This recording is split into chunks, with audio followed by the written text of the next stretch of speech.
देव और दानव दोनों अपनी अमरता की चाह में क्षीर सागर का मंथन कर रहे थे। मंथन के दौरान भगवान विष्णु ने स्वयं कछुए का रूप धारण कर मंद्राचल पर्वत को अपनी पीठ पर संभाला और वासुकी नाग को रस्सी बनाया गया। एक तरफ देवता और दूसरी तरफ असुर मंथन कर रहे थे। इस विशाल प्रक्रिया से एक के बाद एक 14 मूल्यवान रत्न, वस्तुएं और शक्तियां बाहर आने लगीं। इनमें अप्सराएं, उच्चैश्रवा घोड़ा, ऐरावत हाथी, कौस्तुभ मणि, कामधेनु गाय और अंत में भगवान धन्वंतरी अमृत का कलश लेकर प्रकट हुए। लेकिन इस अमृत प्राप्ति से पहले एक ऐसी घटना घटी जिसने ब्रह्मांड के अस्तित्व को ही संकट में डाल दिया।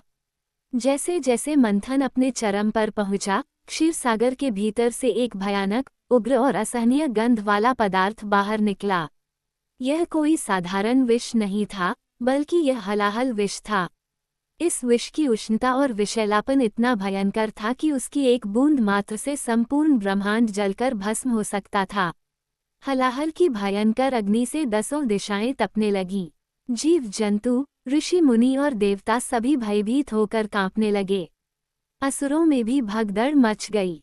उस भयंकर विष की तीव्रता के आगे किसी का भी टिक पाना असंभव था। देवता त्रस्त होकर जगत के पालनहार भगवान विष्णु और निर्माता ब्रह्मा जी के पास पहुँचे और सहायता की गुहार लगाने लगे। सभी ने मिलकर यह महसूस किया कि इस महाविनाशक संकट से केवल और केवल एक ही शक्ति इस ब्रह्मांड को बचा सकती है, वह है देवाधिदेव भगवान महादेव।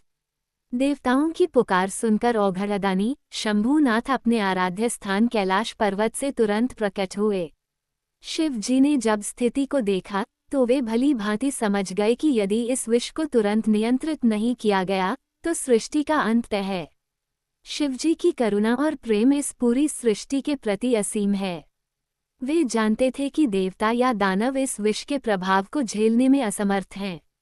इसलिए करुणावतार भगवान शिव ने इस भयंकर हलाहल विष को अपने हाथों की अंजलि में समेट लिया।